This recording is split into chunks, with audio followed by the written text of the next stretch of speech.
Welcome back to the Innovation Theater here at ISSA Show North America 2021. I'm Allison Croft. Our next presenter this afternoon is Damian Peterson with R0. Hi, Damian. Thanks, Allison. Thanks, everybody. Thanks for joining me. So R0 is a biosafety company that was organized after the start of the pandemic to tackle the challenge of solving disinfection for the world since the pandemic started. Our goals are really just thinking about, where we are as a species. We spend 90% of our time indoors, and this crisis, the pandemic crisis, has really given a voice to really talking about healthy buildings, indoor air quality, and the performance of the occupants therein.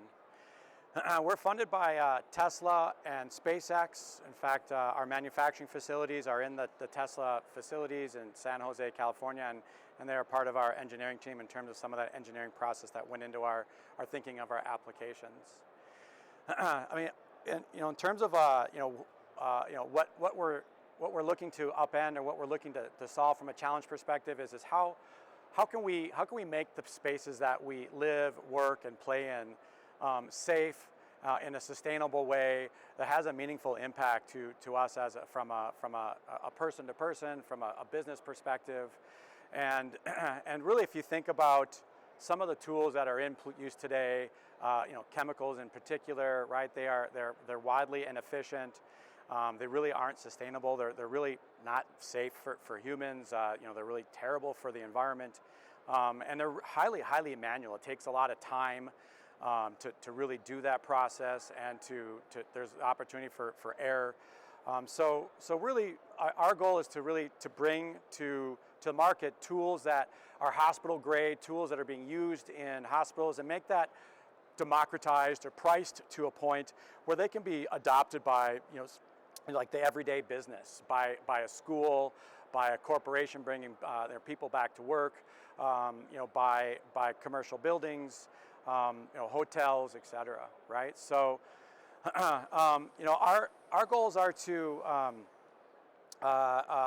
bring a solution set that will allow us to solve near air respiratory transmission, and that started with this our flagship product, which is called we call it the ARC. This is a Uvc Tower. This is a solution where you can roll it into a room. It can fully disinfect a 500 square foot room and kill all pathogens. So we're talking any virus, including human coronavirus, any bacteria, any mold, any fungus. Bring that to a disinfectant rate of a 4-log kill. So again, a 500 square foot room, a 4-log kill rate within 3 minutes. UVC light is a technology that's been around since the late 1800s. In 1903, UVC, the UVC, the germicidal properties of UVC was awarded for the Nobel Prize for Medicine in 1903. In 1910s, you start to see UVC in water disinfection systems. 1920s and HVACs. In the 1940s, you start to see UVC be used in hospital operating rooms, right? So it's pretty hard today to find a well-capitalized hospital that is not using UVC to disinfect between surgeries, between OR situations, and so we've always kind of wondered, like, why is it like these types of tools really aren't used in other use cases, other office spaces, and so our business has been around, like, starting to bring that type of technology and making that available to all businesses. And we've found that this tool here, in terms of being able to bring it into a room, bring that pathogen load to a statistical 0 at the start of every single day for any pathogens, right? So not just human coronavirus, but for the common cold, for the flu, for norovirus, for MRSA, for C. diff. To be able to solve those common challenges that we see in the healthcare environments and schools and in our regular businesses. And so if we could start to realize, hey, as you start thinking about us operating 90% of our time indoors, whether that be a work environment, whether that be a school environment, if we can start tackling not only the human coronavirus or any other future pandemic challenges, but also starting to think about how can we reduce the sick days, how can we reduce the level of sicknesses that we're dealing with, right? The average American has about 4 colds a year, realizing about 28 to 40 days of being ill to try to recover from that. And so you may not be operating at the highest operational level, and while you're dealing with whatever challenge you're dealing with, like a flu or a cold.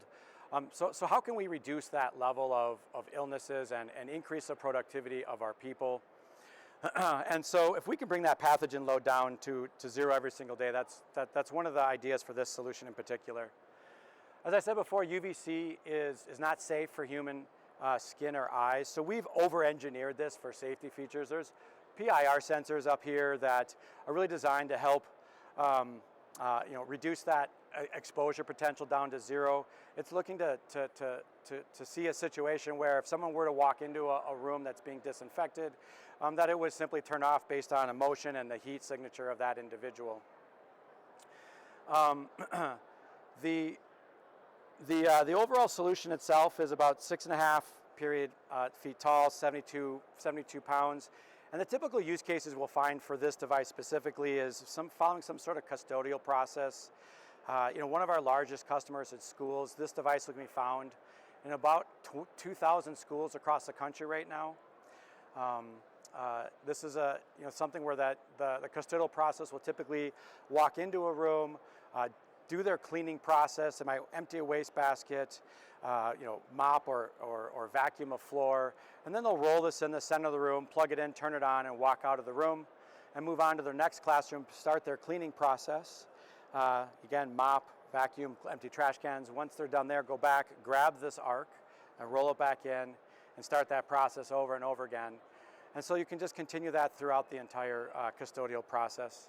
Another use case we see commonly is through like a triage type of scenario where you've got a known individual that may have left the building because of signs of any sort of illness, and so you could do your contact tracing back to see what rooms they're in, and you can roll that in that room just as an overabundance of caution, right? So bring that pathogen load down, whether it was a human coronavirus or simply the common cold. You can roll this into, again, a 500 square foot room, turn it on for a 3-minute cycle, and fully disinfect that room in under 3 minutes. Once that disinfection process is over, you're safe to go back into that room, right? There's no dwell times. There's no concerns about anything in that room being in there.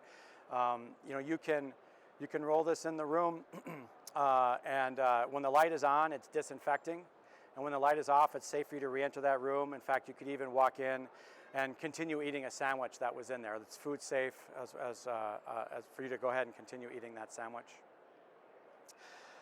In terms of the overall vision of this of R0, there's a full ecosystem of UVC solution sets that are designed to disinfect the air and surfaces of room.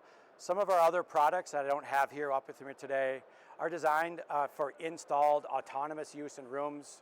For example, we have upper room Uvgi disinfection tools, which is a CDC acknowledged and recognized tool that can disinfect the air for an occupied room for an air exchange equivalence of 16 times an hour. So essentially, what we're saying is, for an enclosed room, you could be disinfecting the air in that room about once every 3.5 minutes. Really common areas that we see that, it would be like a cafeteria or lunchroom area or larger conference rooms where people tend to congregate. Other solution we have is a far UV solution, again for an occupied space. It is at a lower UVC nanometer, 222 to be specific, and that is safe for human skin and eyes, so that you could have What it is designed, it's just to be at about an 8-foot height, and it will radiate a cone of UVC light that disinfects in real time the air and surfaces of a space. And some example areas that our customers are looking at for this is for like a control room in a large commercial building where you've got people who have to work side by side near together for their entire shifts. The cashier at a Starbucks perhaps, or anywhere where you've got stationary individuals that are interacting with people in close proximity. Kind of tying all this together is our sensors for our solutions, which are going to track the air in the room. It tracks the people in the room, so it tracks the activity of people in your space. There's not tracking persons, there's no data privacy, it's just the actual people themselves, how they're using the space. It's going to be tracking the PM 2.5, it's going to be tracking CO2 in the space, and so what we're looking to do is really kind of close the loop between what we're doing in terms of the actual work itself, the disinfecting process, and then also what have been the actual results in these processes.